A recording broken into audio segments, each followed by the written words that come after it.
Akhenaten's radical religious reform had a profound and lasting impact on world civilization.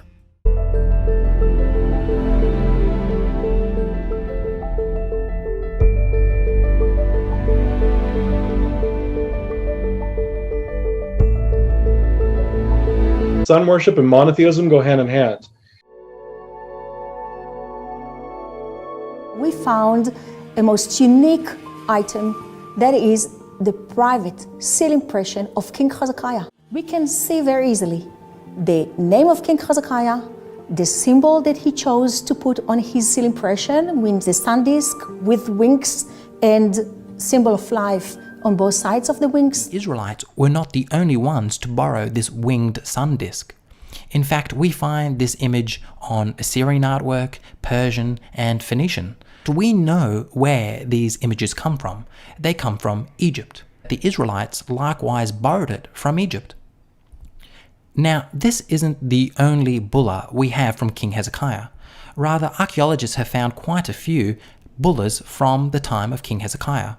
All these bullas that you see have the inscription, quote, belonging to Hezekiah, son of Ahaz, king of Judah. But as you'll notice, these other bullas don't have a winged sun disk. Rather, there's another image on them. One author notes several seal impressions with the inscription belonging to Hezekiah, son of Ahaz, king of Judah, picture a two-winged beetle pushing the dung ball, symbolizing the sun, between its forceps. What on earth does that mean? Well, if we have a close look at one of these bullas, we see a beetle, or also known as a scarab, with wings and is pushing a ball of dung. And this author is telling us that this represents the sun. And in fact, we know that this was a well-known Egyptian image. Here it is here, and again. And in fact, we know that this was an Egyptian image which represented the sun. As you all probably know, the Egyptian god of the sun was Ra. The following author writes the following: as the god of the morning sun, Ra was represented as Khepri, a scarab dung beetle which rolled the sun across the sky like a scarab rolls a ball of dung. So that's how we know that the winged scarab to the Egyptians represented the sun. Now, what makes this so interesting is that the first bulla that we looked at the beginning of this video, which pictured the winged sun disk, obviously also represents the sun. So now we have this peculiar fact that we have two Israelite images which uses Egyptian iconography of the sun. Why on earth is this the case? And in fact, we have more evidence which makes this even more interesting. For you see, we have these jar handles from the time of King Hezekiah which have either one or two images on them. One author notes, quote, 4 winged beetles and 2 winged sun disks appear on a large number of jar handles containing the inscription Lamelech, belonging to the king. These so-called Lamelech are dated to the late 8th century and supposedly functioned as storage jars of Hezekiah on the eve of his war with Sennacherib. So we know that these jar handles, like the bullas, come from the time of Hezekiah. And like the bullas, they picture either a winged sun disk or a scarab pushing a dung ball. And we know that all these images represent the sun. So now we're left with the question, why on earth did the ancient Israelites during this period use Egyptian imagery of sun gods? And this has left some scholars asking the question, did the ancient Israelites think Yahweh was the sun? If you find any of your traditions linking to Egypt, automatically you are in opposition with the God of the Bible. Now watch this. Some scholars believe that this was in fact the case. For instance, J. Glenn Taylor, who got his PhD from Yale and now teaches at the University of Toronto, has written a book called Yahweh and the Sun, Biblical and Archaeological Evidence for Sun Worship in Ancient Israel, and he points to these archaeological findings as evidence for his position. Let's start by analyzing the Egyptian Ankh, which you've probably seen before on Egyptian monuments. It's a symbol that represents life, and it's normally in the hand of one of the Egyptian gods as a sign of their life-giving power. The second image on the bulla is the winged sun disk, which you're probably a little less familiar with, but is likewise found on Egyptian monuments. Here it is on the mortuary temple of Ramses III. So as you can see, we have the sun and its wings.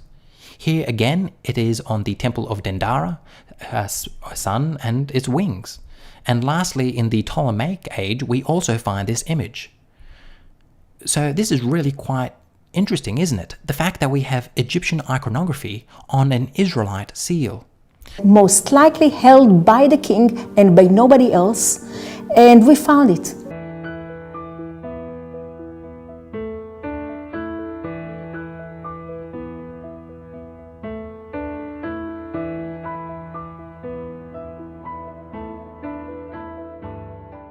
This is a seal of the king. We found it in a royal quarter. That means that we get as close as possible, tangible as ever, to King Hezekiah himself. How does God feel about sun worship? We can see the Lord is jealous. In other words, if there are other gods, false gods, trying to take worship away, he will get jealous, he will get angry, and he will react. But he gives this testament to all of the people through Moses in Deuteronomy, so you would know, and not just you, your future generations would know, that the Lord would set his face against you if you went and worshiped other gods aside from him. Is like all bad things the same in God's eyes? There's a hierarchy in God's view of something's abominable, but this is even worse, and this is even worse, and this is even worse. We must ask, what is the most abominable thing in God's eyes in all of ancient Israel? He's worshiping the sun. Sun worship. Literally sun worship. Doesn't get worse. So what is the thing that God will not put up with? Worship of the sun. He doesn't want you to worship the counterfeit. Hezekiah's heart was proud, and he did not respond to the kindness shown him. Therefore the Lord's wrath was on him, and on Judah and Jerusalem. There at the entrance of the temple of the Lord, between the portico and the altar, were about 25 men with their backs towards the temple of the Lord and their faces towards the east. They were bowing down in the east in worship of the sun. We're going to the inner court of the Lord's house to these great abominations. Yep. And who has access to the inner court? These are the priests. Yep. Right? So now it's not just the ancients of Israel. The high priest. These are the priests, the high priest. These are the people that are like, yep, you know, not just supposed to be God's people as a population, but literally his ministers, yep, unto him as a priesthood. So it says, and behold, at the door of the temple of the Lord, between the porch and the altar, were about 25 men with their backs towards the temple of the Lord's, and their faces faced toward the east. Where does the sun rise in the morning? In the east. In the east. And they worshipped the sun toward the east. This is the greatest abomination. This is the last thing he mentions, is the worship of the sun by people who say they're God's priests. A group of men known as the Sons of Light that had come to the desert to establish a different Judaism, used a calendar based on the solar cycle, as opposed to that used in Jerusalem. They prayed facing east, toward the rising sun, with their backs to Jerusalem. And so what happened was that the members of the Qumran community basically felt that that temple was not being run right because of Hellenistic influence on the high priests, various other specific rituals that they disagreed with, so they withdrew from it. The temple priests left Jerusalem around 150 BC. They believed the temple, the center of Jewish life and worship, had been corrupted by the influence of Greek culture. At the so-called fifth hour of each day, the community would return from their labors to eat in common. And the importance was to find the fifth hour, the exact time when they had their meal at the site and when they aligned themselves with heaven. The historical significance of this sundial is that it's the only timepiece in antiquity which accurately determined the fifth hour of the day any time during the year. The Sons of Light left behind the sacred temple. This temple, in the eyes of the Sons of Light, had been defiled. They carried with them into the desert the writings and rituals they believed would open the way to a renewed Israel, including an extraordinary plan for the creation of a new temple. God told us there's only one altar that we can sacrifice at. There's only one altar. He goes on to say that there's going to be one place that he's going to choose to place his name. One place. And he says, and I want you to bring all your offerings to that place. This was such a big deal that the children of Israel, the tribes of Israel, almost went to civil war over it in the book of Joshua. Propelled by visions of a new temple, Onias IV ran away to Egypt. The life houses there, connected to the temple, are early universities. Priests studied here, documented their findings on papyrus, handed down their knowledge. By tracing the movements of the stars, they develop a calendar, subdivide the years into weeks and months, day and night into hours. This in particular is what attracts scholars from abroad. Deuteronomy 29:13-19. Make sure there is no man or woman, clan or tribeman among you whose heart turns away from the Lord our God and goes to worship the gods of those nations. Which nations are we talking about? We're talking about Egypt. Make sure there's no one among you that goes towards those nations. Make sure there is no root among you that bears such a poisonous and bitter fruit. Oniah the fourth went to Egypt and asked the king of Egypt, Ptolemy Philopater, if he couldn't bring his group into Egypt and build a temple. Wouldn't Ptolemy help him build a temple unto Yahweh? And Ptolemy said, yes. The place that Ptolemy gave Oniah the fourth to build that new temple of Yahweh was Heliopolis, the city of the sun. That's where Oniah's temple had been built and some of the ancient priestly lore had been kept. Oniah the fourth was able to continue on for another 250 years. Of course, he didn't live that long, but lots and lots of Jews were in Egypt. And they didn't necessarily follow the Judaism of Jerusalem. And so we're thinking quite probably there was a connection there between the type of worship of Yahweh that they did in Egypt connected to that which Akhenaten brought in. When they compare the services of Akhenaten and later those of the Onian temple, they're very similar. So I'm thinking that probably most of Akhenaten's fellowship there were Jews in the exile of Egypt.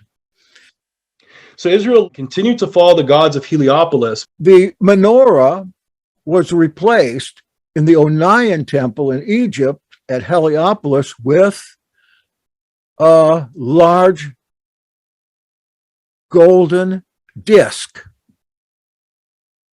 You'll read in 2 Maccabees, there was a great big split between Jerusalem and Heliopolis. Sun worship is stealing from the God of Israel. If you're noticing that, sun worship is stealing from the God of Israel. It's the counterfeit. The worship of Baal is associated to the idea of a den of robbers. And then here we have in Luke 19:46, my house of prayer has become a den of robbers. And notice again, the house of the Lord. Remember, when we always see sun worship, where is it always affecting? The house of the Lord. For every abomination to the Lord, which he hateth, have they done unto their gods. For even their sons and their daughters they have burnt in the fire to their gods. What things soever I command you, observe to do it. Thou shalt not add thereto, nor diminish from it. And the way that we're always removed from the garden is by breaking his instructions and choosing to do things our way. This is what the Israelites did their entire time as they begin to walk through the timeline in history, is they constantly broke the covenant. Satan, again, has no other plan but to steal, kill, and destroy. He wants to just remove words from Scripture. He wants us to believe that we can do things our way. Ultimately, isn't that his spirit? The spirit of rebellion says that we can do things our way. We can worship God our way. God says in Ezekiel 43:10, Thou, son of man, show the house to the house of Israel, that they may be ashamed of their iniquities. Why does that make them ashamed of their iniquities? Let them measure the pattern. I think the reason this was going to make them ashamed of their iniquities is because they had fallen so far from the pattern that God had originally given them. So then the angel shows Ezekiel the pattern, and then he shows them the pattern, and they compare their temple that they had that's now destroyed with the pattern that God gave, and like, wow, we fell really far from the pattern that God gave. They preserved their beliefs and visions in a great library of scrolls. As the Roman army marched south from Jericho in their war against the Jews, The scrolls were hurriedly placed in clay jars and the cave entrances walled up from the outside.